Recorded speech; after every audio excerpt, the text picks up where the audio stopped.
Hello everybody, in today's video I want to talk about VVS Finance and the new boosting farming features and NFT features implemented. And before I start, I really want to say thank you guys for watching me, more and more people joining my channel, so thank you guys a lot for all your support. I really appreciate it.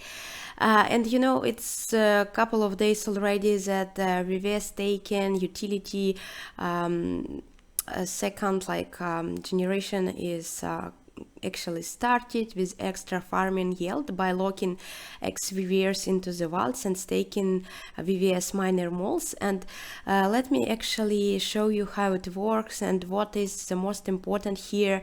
So there are two different parts in this staking we should understand and define. So first is boosted farming, and second is NFT staking with miner moles.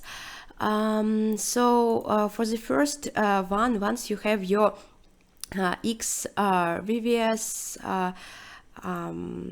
already in your vaults, then you could have some in boosting for providing LP in farms, and in this case you have some options actually in this case, and you could provide liquidity for different pairs such as zero Ethereum, zero BTC, zero VVS, VVS USDC, VVS USDT, and zero Tonic. Those 8, if I'm not mistaken, pairs are available now for boosting, and here you could see what kind of percentage of those rewards you could get if you're having like this boosting factor increase with 2.5x from the best farm RPR. So for me, I just tried zero USDC, if I'm not mistaken. Yeah, and you know, once it's done, you could go and then stake your NFT, and it's also like something available for earning, and depending on what kind of mine moles you have, you could have different type of percentage of those boosting, and it is depends on the rarity of your NFT.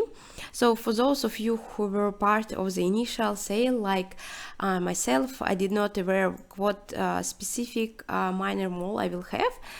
This is actually mine. So, and depending on the rarity and like how good it is, you will have different NFT boost multiplier depending on this.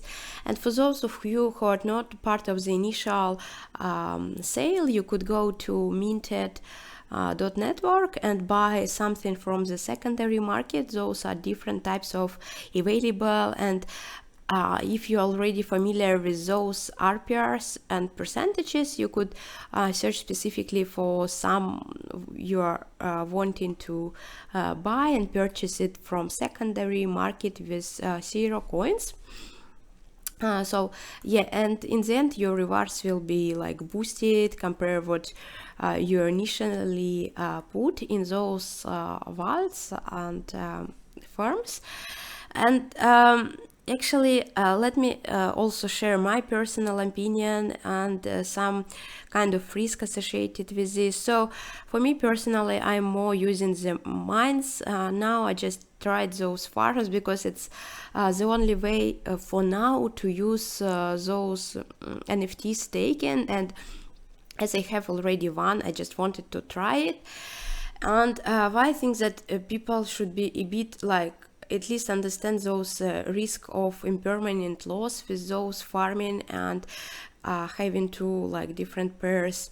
So what is actually impermanent loss? And let me show you in the example. So this is a calculator for Uniswap, and I just did the pair. I used USDC and zero, so it is the initial price of those two coins as of today. And you know, once you're like putting those tokens in the farms, they are locking with specific ratio from the initial prices, and if the price of one coin going up or down, in the end you will receive different, like you're putting LP token in there, but if you want to receive specific amount of USDC you received in the you put in there, or FERRO you put in there, it will be hard to do. At least it have like same prices, but normally it's it could definitely change. And if you see like farms with very high RPR, it means that it has more like risk to change the price, at least of one coin. And for example, let's say like FERRO USDC will stay with $1, at least something stable in this market. And let's say FERRO are going to $1, which is everyone expect and wait, and no doubt that next bull market is going to $1. In this case, impermanent loss is going to be 40%. So it means that if you're holding like both tokens and without this liquidity providing, your value will be $5,057 in the end. I mean, if the price of the second token is going like this high, and if you're putting those two in the liquidity provider, in the end you will receive like partial like percent of those token equal, but the value is going to be like less compared to what you're going to receive without it. Maybe it sounds like complex, and I'm not the best like explaining this, but you know, you are like losing 40% compare what you could have if those tokens are just staying in your wallet. And if the percentage you're having in those boost farming is more than 40%, in this case it's great and it makes sense for doing this, but sometimes it's not. And I have such example with something I'm doing, that's why maybe I'm a bit concerned, because I have some kind of bad experience prior one with PancakeSwap. So I have two tokens I'm farming, so those are high and BUSD.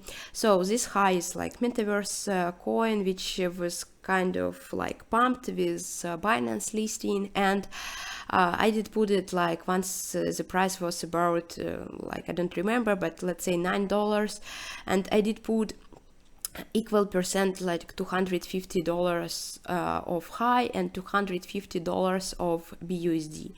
And it seems like what could happen with your stable coins, but in this case it was 500 initial investment in this farming pool, and you know, as the price of one of the coin is dropping that dramatically and second one is doesn't change, in the end this is the amount I'm receiving in if I'm just unstake my LP, and it's yeah, at least compare amount on BUSD, it's very different from 250. So, and it is something could happen with every farm, and I just want to like make this like warning for you. And if you don't have some bad experience, yeah, you need to at least understand that it could happen. And at the same time, it's a lot of people who are just providing liquidity for some unrisky LP, like both stable coins like Imper or something not that change dramatically. So people are just making a lot of money in this, but it just if you're like taking this risk or not. So for me, with my prior experience, I prefer more to put my money in those mines, or even like to put in xVVS like vaults. So it is like something I'm preferring doing, but with those NFT it is not possible to do without LP providing. So it's something makes me a little bit concerned, because I just wanted to have more rewards in mines, or maybe in those xVVS vaults. That's it, but it is something we have for now. Yeah, it is actually all I wanted to share with you guys today. Thank you for watching. Have a good day. Bye bye.